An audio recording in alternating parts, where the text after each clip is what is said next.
दोस्तों आज हम लोग देखेंगे शिशुनाग वंश। तो आइए यार स्टार्ट कर लेते हैं। अगर आप लोग चैनल पर नए हो तो यार सब्सक्राइब कर लो। काफ़ी ज़्यादा मेहनत लगता है, ये मैं कोई बोर्ड पे नहीं बना रहा, अपने फ़ोन पे बनाता हूँ। तो चलिए बिना देर के वीडियो को स्टार्ट करते हैं। तो दोस्तों शिशुनाग वंश के संस्थापक कौन थे? तो शिशुनाग वंश के संस्थापक जो है वो शिशुनाग थे। ठीक है, याद रखिएगा, शिशुनाग वंश के संस्थापक शिशुनाग थे। और शिशुनाग, इसकी राजधानी कहाँ थी? तो शिशुनाग वंश की राजधानी जो थी वो वैशाली थी। ठीक है, प्रारंभिक जो राजधानी है, प्रारंभिक राजधानी जो है वो वैशाली थी। ठीक है, और अगला शासक कौन आया था? तो अगला शासक कालाशोक आया था है। और कालाशोक ने जो है अपनी राजधानी कहाँ बनाई थी? तो कालाशोक ने अपनी राजधानी, यहाँ पे आप लोग देखेंगे, कालाशोक ने अपनी राजधानी पाटलिपुत्र को बनाया था। तो कालाशोक ने प्रारंभिक राजधानी थी वैशाली, और बाद में जब अगला शासक कालाशोक आया तो कालाशोक ने अपनी राजधानी पाटलिपुत्र को बनाई। इसी के साथ देखेंगे कालाशोक के समय द्वितीय बौद्ध संहिता हुई थी। यानी जब आपसे एग्जाम में पूछेगा कि किस राजा के समय द्वितीय बौद्ध संहिता हुई थी, तो वो कालाशोक के समय द्वितीय बौद्ध संहिता हुई थी। उसके बाद अगला देख लेंगे, इस वंश का अंतिम शासक कौन था? तो शिशुनाग वंश का जो अंतिम शासक था दोस्तों वो था नंदी वर्मन। यहाँ पे आप लोग देखेंगे ध्यान से, शिशुनाग वंश का जो अंतिम शासक था वो नंदी वर्मन थे, जिसकी हत्या महापद्मनंद ने कर दी।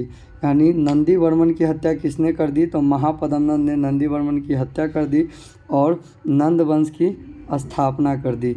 उसी के साथ दोस्तों यहाँ पर नंद वंश भी देख लेंगे। दोस्तों महापद्मनंद ने नंदी वर्मन की हत्या कर दी, उसके बाद क्या किया? तो नंद वंश की स्थापना कर दी। तो नंद वंश के संस्थापक कौन हो जाएंगे? तो नंद वंश के जो संस्थापक है वो आपका हो जाएगा महापद्मनंद। इसे आप लोग ध्यान रखेंगे, क्योंकि जितना भी वंश है उसका बस संस्थापक पूछता है एग्जाम में, और जो उनका जो इम्पोर्टेंट जो राजा है जिसने कुछ काम करवाया हो, युद्ध लड़ा हो, उसी के बारे में पूछता है। लेकिन संस्थापक तो ज़रूर पूछता है और राजधानी पूछता है। तो नंद वंश की जो संस्थापक थे वो महापद्मनंद थे। महापद्मनंद किस जाति के थे? तो महापद्मनंद जो थे वो क्षुद्र जाति से थे। इन्होंने राजपूतों का विनाश करके सर्वछत्रात्मक की उपाधि धारण की। ठीक है, यहाँ पे आप लोग देखेंगे इन्होंने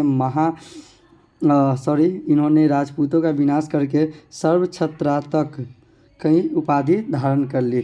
उसके बाद दोस्तों इन्होंने एक और उपाधि धारण की थी, यहाँ पे आप लोग देख रहे होंगे, इसने कलिंग जीतकर एकरात की उपाधि धारण कर ली। तो एकरात की उपाधि और सर्वछत्रातक की उपाधि किसने धारण की? तो महापद्मनंद ने। इसके बाद अगला शासक कौन आता है? अगला शासक जो आता है वो धनानंद आ जाता है। अगला शासक कौन आ जाता है? तो धनानंद आ जाता है। धनानंद कैसा शासक था? तो धनानंद बहुत क्रूर शासक था, इसे आप लोग ध्यान रखिएगा। धनानंद यानी महापद्मनंद का जो बेटा था वो धनानंद था, ये भी आप लोग ध्यान रखिएगा।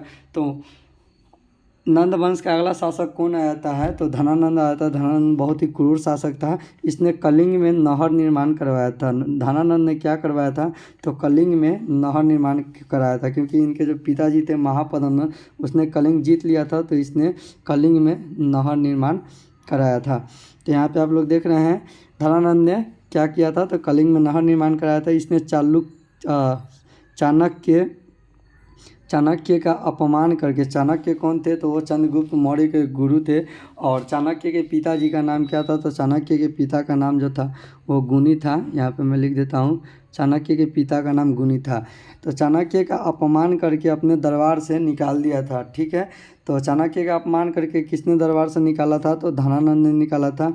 उसके बाद क्या होता है? तो चाणक्य अपने प्रिय शिष्य चंद्रगुप्त मौर्य, यानी जो चाणक्य का प्रिय शिष्य कौन था? तो चंद्रगुप्त मौर्य था। तो चाणक्य का सबसे प्रिय शिष्य कौन था? तो चंद्रगुप्त मौर्य था। तो चाणक्य ने चंद्रगुप्त मौर्य के सहयोग से क्या किया था? तो धनानंद की हत्या करवा दिया था। धनानंद की हत्या किसने किया था? तो चंद्रगुप्त मौर्य ने धनानंद की हत्या कर दिया था। चंद्रगुप्त मौर्य ने धनानंद की हत्या कर दिया था और मौर्य वंश की स्थापना कर दी। उसके बाद दोस्तों 2 क्वेश्चन आपसे पूछूंगा, उसका आप जवाब दे दीजिएगा और कमेंट में दीजिएगा इसका जवाब। तो यहाँ पे क्वेश्चन स्टार्ट होता है, तो किस राजा के समय द्वितीय बौद्ध संहिता हुई थी?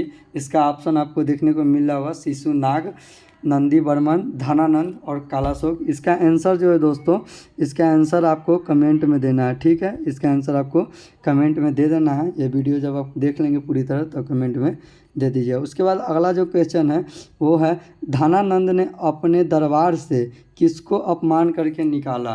तो इसका ऑप्शन है कौटिल्य, विष्णुगुप्त, चाणक्य, इनमें से सभी।